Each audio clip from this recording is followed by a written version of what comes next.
October 16 ലോക ഭക്ഷ്യദിനം. ലോകത്താകമാനം പട്ടിണിയും ദാരിദ്ര്യവും നിർമ്മാർജ്ജനം ചെയ്യുന്ന പ്രവർത്തനങ്ങൾക്ക് ഊർജം പകരുന്നതിനാണ് ഈ ദിനം ആചരിക്കുന്നത്.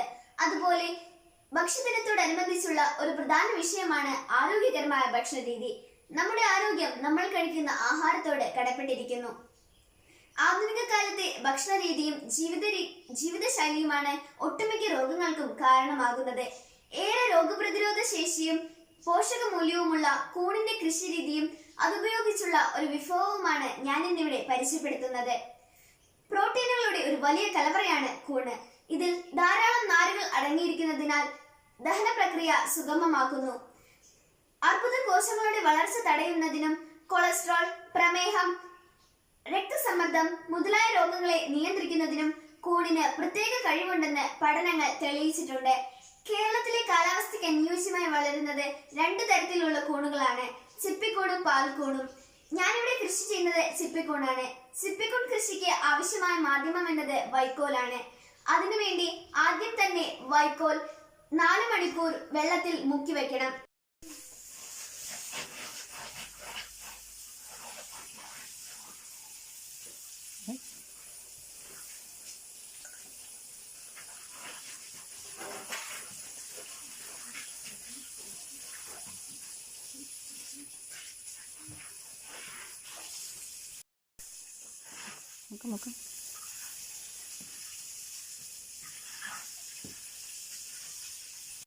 ഇപ്പോഴിത് ഏകദേശം 4 മണിക്കൂർ ആയിട്ടുണ്ട്.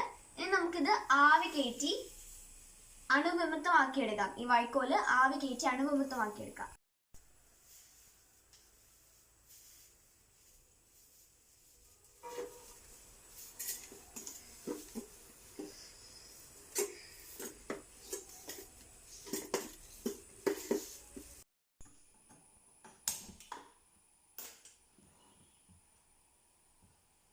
ഇപ്പോൾ ഇത് ആവി കയറ്റാൻ വെച്ചിട്ടുണ്ട്. ഇപ്പോൾ ഇത് റെഡി ആയിട്ടുണ്ട്. ഇനി നമുക്ക് ഇതിന്റെ ഈർപ്പം കറക്റ്റ് ആവുന്നതിന് വേണ്ടി ഇളം വെയിലത്തേക്ക് നമുക്കിത് വിരിച്ചിടാം.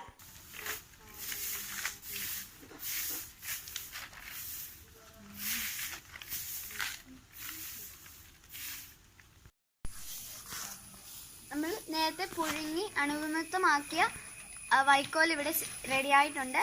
ഇനി നമ്മൾ ഇതിന്റെ പരുവം എന്ന് പറയുന്നത് പിഴിയുമ്പോൾ വെള്ളം വരാൻ പാടില്ല, എന്നാലൊരു ഈർപ്പം ഇതിൽ നിലനിൽക്കണം.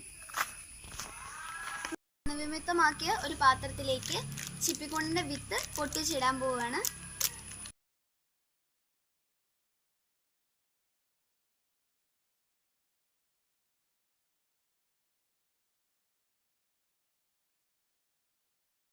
സെന്റിമീറ്റർ വീതിയും 60 സെന്റിമീറ്ററോളം നീളവുമുള്ള ഒരു പ്ലാസ്റ്റിക് കവറാണ് ഞാനിവിടെ എടുത്തിട്ടുള്ളത്. ഇതിൻ്റെ അടിഭാഗം കീറിയ ശേഷം ഇതുപോലെ ഒരു റബ്ബർ ബാൻഡ് വെച്ച് ടൈറ്റാക്കി കെട്ടിയിട്ടുണ്ട്.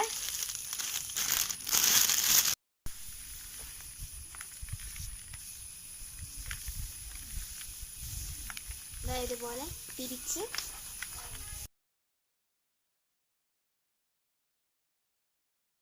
നമുക്ക് ബെഡ് വെച്ച് കൊടുക്കാം.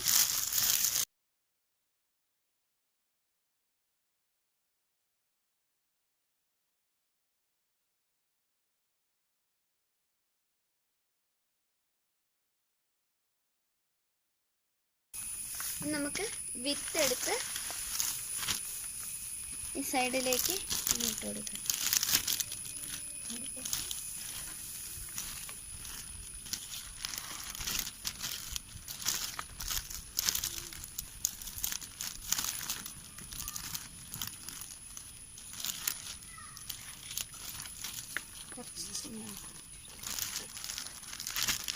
ഇതുപോലെയുള്ള 4 ലെയർ നമ്മൾ ചെയ്യണം.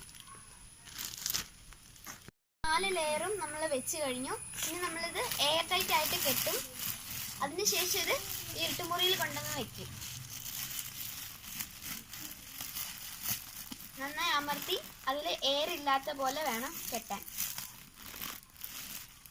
നമ്മൾ തയ്യാറാക്കിയ ബെഡ് നമുക്ക് ഉറിയിലേക്ക് എടുത്തു വെക്കാം.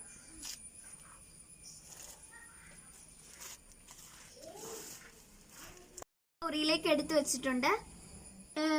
ഏകദേശം 20 ദിവസത്തോളം ഈ ബെഡ് ഈ ഇരുട്ടുമുറിയിൽ സൂക്ഷിക്കണം.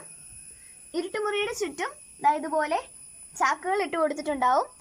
അതിൽ രാവിലെയും വൈകുന്നേരവും വെള്ളം നനച്ചു കൊടുക്കണം, സ്പ്രേ ചെയ്ത് കൊടുക്കണം. ഈ മുറിയിൽ ഈർപ്പം നിലനിൽക്കുന്നതിന് വേണ്ടിയാണ് നമ്മൾ ഇതുപോലെ വെള്ളം സ്പ്രേ ചെയ്യുന്നത്. ഈ മുറിയിലെ ഈർപ്പം ഉപയോഗിച്ചാണ് കൂൺ വലുതാകുന്നത്.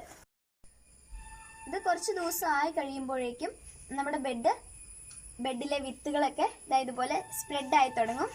ഇത് മുഴുവൻ വൈറ്റ് ആയി കഴിയുമ്പോൾ നമ്മൾ ഇട്ടിട്ടുള്ള ഹോൾസിലൂടെ കൂൺ പുറത്തേക്ക് വരും. 20 ദിവസം കഴിയുമ്പോഴേക്കും നമ്മുടെ ബെഡ്, നമ്മൾ തയ്യാറാക്കിയ ബെഡിന്റെ മാറ്റം നമുക്കൊന്ന് ശ്രദ്ധിക്കാം. ഇതുപോലെ ചെറിയ ചെറിയ മൊട്ടുകൾ ബെഡിൽ വന്നു തുടങ്ങും. ഇതുപോലെ ചെറിയതായിട്ടായിരിക്കും മൊട്ടുകൾ ഉണ്ടാവുന്നത്. നമ്മൾ കൂൺ വിളവെടുക്കാൻ പോവുകയാണ്. കൂൺ ഇവിടെ പാകമായിട്ടുണ്ട്. ഇതുണ്ടോ, ഇതുപോലെ ഇത്രയും വലുതായി നമുക്ക് കൂൺ കിട്ടിയിട്ടുണ്ട്. നമുക്കിത് പതിയെ വിളവെടുക്കാം.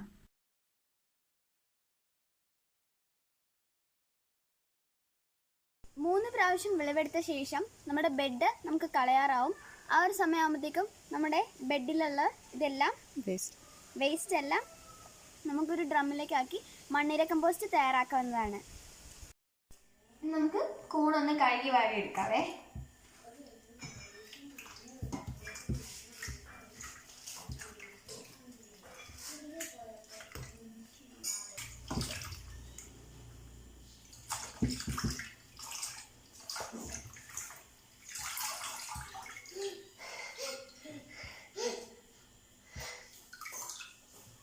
നമുക്കിതൊന്ന് അരിഞ്ഞെടുക്കാവേ.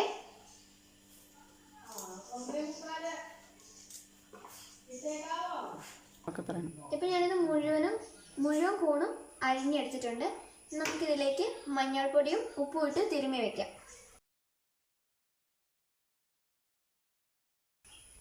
ഇനി നമുക്ക് മെഴുക്കുവരട്ടിക്ക് ആവശ്യമായ സവോള, ഇഞ്ചി, വെളുത്തുള്ളി അരിഞ്ഞെടുക്കാം. ഞാനൊരു പാൻ എടുത്ത് അടുപ്പിലേക്ക് വെക്കാം. ഇതിലെ വെള്ളമൊക്കെ ഒന്ന് വറ്റി വരുമ്പോഴേക്ക് നമുക്ക് കോക്കനട്ട് ഓയിൽ ഒഴിച്ചു കൊടുക്കാം കേട്ടോ. ഇപ്പോൾ ഇതിൽ വെള്ളമെല്ലാം പറ്റി വന്നിട്ടുണ്ട്. ഇനി ഇതിലേക്ക് വെളിച്ചെണ്ണ ഒഴിച്ചു കൊടുക്കാം. ഇനി ഈ ഓയിലൊന്ന് ചൂടായി വരുമ്പോൾ നമ്മളുടെ വെജിറ്റബിൾസ് ഒക്കെ ഇട്ട് കൊടുക്കാം.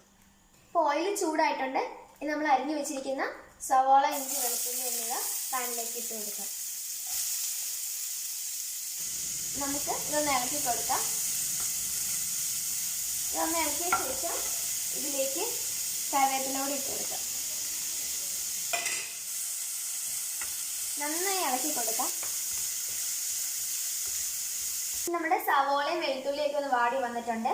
ഇനി ഇതിലേക്ക് നമ്മുടെ മസാലക്കൂട്ടമായ മുളക് പൊടി, മഞ്ഞൾപ്പൊടി, ഗരം മസാല, കുരുമുളക് പൊടി എന്നിവ ചേർത്ത് നന്നായി ഇളക്കി കൊടുക്കാം. പിന്നെ ഒരു കാര്യം ശ്രദ്ധിക്കുക, പൊടി കരിഞ്ഞു പോകാതിരിക്കാൻ വേണ്ടി നമ്മൾ ഗ്യാസ് ലോ ഫ്ലെയിമിലേക്ക് ആക്കി കൊടുക്കാം. എന്നിട്ട് പൊടി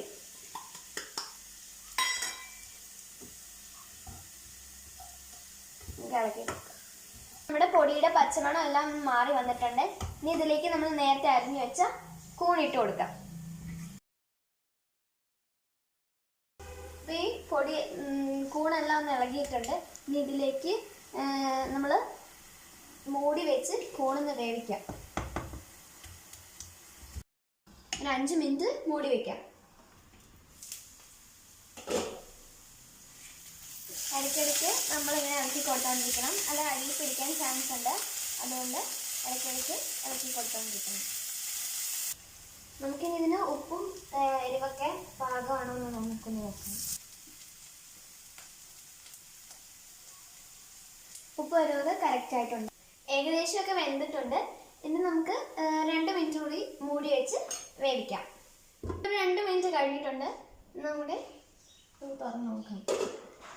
നമ്മുടെ സ്വാദിഷ്ടമായ കൂൺ കറി റെഡി ആയിട്ടുണ്ട്. നമുക്കിതൊരു പ്ലേറ്റിലേക്ക് മാറ്റാം.